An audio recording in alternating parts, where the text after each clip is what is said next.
Salam sejahtera Malaysia. Denyut nadi suara rakyat bergema di channel ini. Paling mengejutkan, pegawai JAIPS dan imam masjid di Reman didakwa terima rasuah lebih 1 juta ringgit Malaysia seorang. Wow. Ini harapkan pegar makan padi. Kita mengharapkan mereka dapat membantu manusia yang lain untuk hidup dengan benar, seperti yang Tuhan mau. Tiba-tiba mereka pula yang buat hal. Pegawai JAIPS dan imam masjid di Reman terima rasuah 1 juta seorang. Wow. Kalau mereka pun boleh terima rasuah, bayangkan orang yang tidak ada pengetahuan tentang agama. Pegawai kanan Jabatan Hal Ehwal Agama Islam Perlis. Perlis lagi. Pegawai kanan Jabatan Hal Ehwal Agama Islam Perlis. Perlis lagi. Perlis lagi. Ini memang bikin pening kepala lah kepada PAS. Perlis lagi. Belum pun selesai Menteri Besar Perlis punya kes, ini diperlis lagi. Pegawai kanan JAIPS dan imam sebuah masjid di Kangar diperlis di Reman selepas didakwa menerima rasuah berjumlah Rp1.183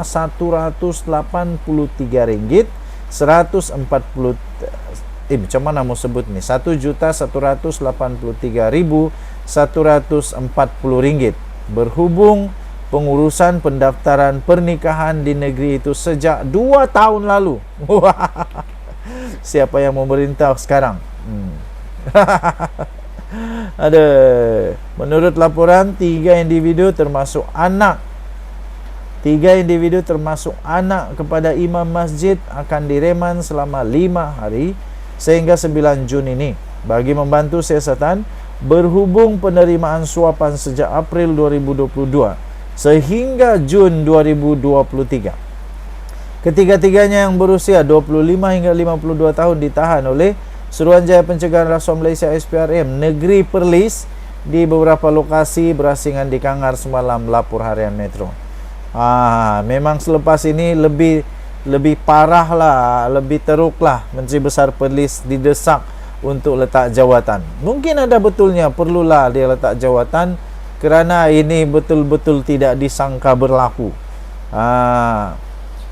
Perintah reman telah dikeluarkan oleh Magistrate Ana Rozana Muhammad Nur selepas ketiga-tiganya dibawa ke Mahkamah Magistrate Kangar hari ini. Sumber SPRM berkata dalang yang bertugas sebagai penjawat awam berusia 45 tahun ditahan di pejabat JAIPS jam 4.10 petang. Manakala 2 lagi ditahan di pejabat SPRM Perlis di Kangar jam 6 hingga 6.15 petang selepas dipanggil untuk memberi keterangan. Dalang dipercayai bekerjasama dengan imam masjid dan anak kepada imam berkenaan. Ini barulah memang satu family. Imam masjid dan anak kepada imam berkenaan yang juga pemilik sebuah syarikat yang bertindak sebagai perunding dalam menguruskan urusan pernikahan di Perlis. Siasatan awal kita pada waktu ini mendapati bagi setiap permohonan nikah, terutama untuk pasangan yang bernikah di Thailand dan mahu mendaftarkan pernikahannya itu semula di negara ini, mereka akan berhubung dengan syarikat yang menguruskan pernikahan ini yang dimiliki oleh anak kepada imam masjid itu. Syarikat itu beroperasi di Kangar, kemudian akan meminta pasangan yang mahu mendaftarkan pernikahan itu bayaran sekitar RM5.000 sebagai wang pendaftaran pernikahan berkenaan. Katanya ketika ditemui di pekarangan kompleks Mahkamah Kangar. Katanya daripada jumlah itu RM2.000 akan dibayar kepada dalang, yaitu pegawai JAIP sebagai wang denda pasangan terbabit kerana bernikah di Thailand. Bakinya dibagikan sesama mereka bertiga. Ketiga-tiganya disyaki terlibat dalam urusan pendaftaran pernikahan yang tidak mengikut prosedur yang ditetapkan, seperti pasangan tidak bermastautin mengikut tempoh seperti sepatutnya. Siasatan turut mendapati terdapat juga kesalahan, pasangan tidak hadir dan tidak dicatatkan dalam buku daftar pernikahan selain tidak melalui mahkamah syariah. Badan muka. Harap-harap tidak ada lagi lah macam ni. Tidak ada lagi. Denyut Nadi Suara Rakyat bergema di channel ini. Jangan lupa tekan butang subscribe, like dan share. Untuk mendapatkan berita lengkap ini sila layari harapandaily.com.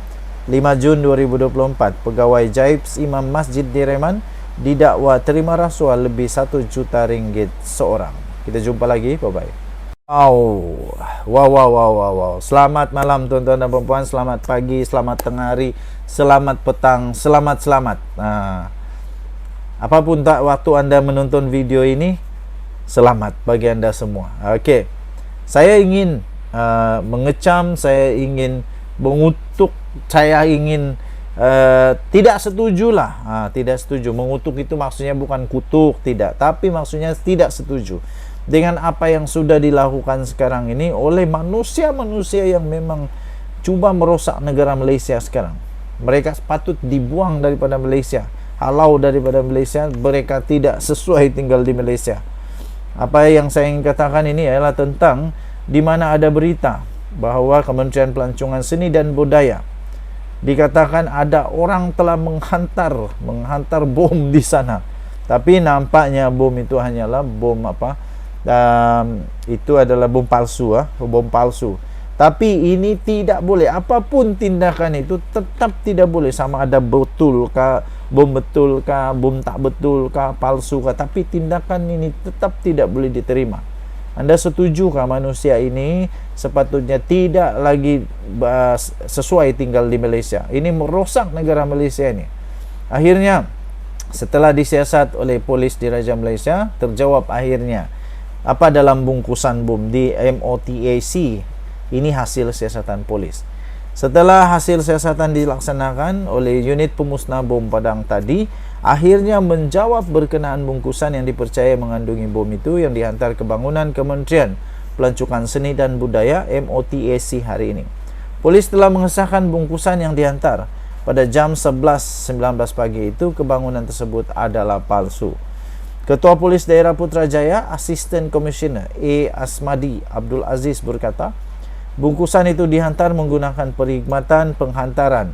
Itu dikategorikan sebagai hoax atau hampir menyerupai bom sebenar. Untuk makluman, katanya unit pemusnah bom UPB baru saja selesai membuat siasatan berkenaan satu objek yang boleh dikategorikan sebagai hoax atau bom yang hampir menyerupai bom sebenar. Ia guna batang pipe PVC dan ada juga penetap massa. Tindakan telah diambil dan kita dapati ia bom palsu atau hampir menyerupai yang dikenali sebagai hoax, katanya pada sidang media di bangunan MOTAC di sini tadi. Menjelaskan lanjut situasi berlaku, beliau berkata bungkusan yang dihantar pagi tadi diambil sekitar jam 2.45 petang di lobi sebelum dihantar ke tingkat 14. Susulan itu pihak yang menerima panggilan kecemasan pada jam 3.21 petang yang turut dibuat oleh Menteri Pelancongan Datuk Seri Tiong King Sing. Untuk makluman, bungkusan itu dihantar pada jam 11.19, katanya diambil pada 2.45 di lobi dan dihantar ke tingkat 14. Ketika serahan dibuat, kotak itu mengandungi pipe PVC dan wayar yang dipercayai bom pada awalnya sebelum menggunakan hikmat UPB dan anjing pengesan untuk pengesahan. Selepas itu katanya bungkusan itu akhirnya disahkan sebagai negatif dan kaki tangan kementerian dibenarkan untuk memasuki premis semula.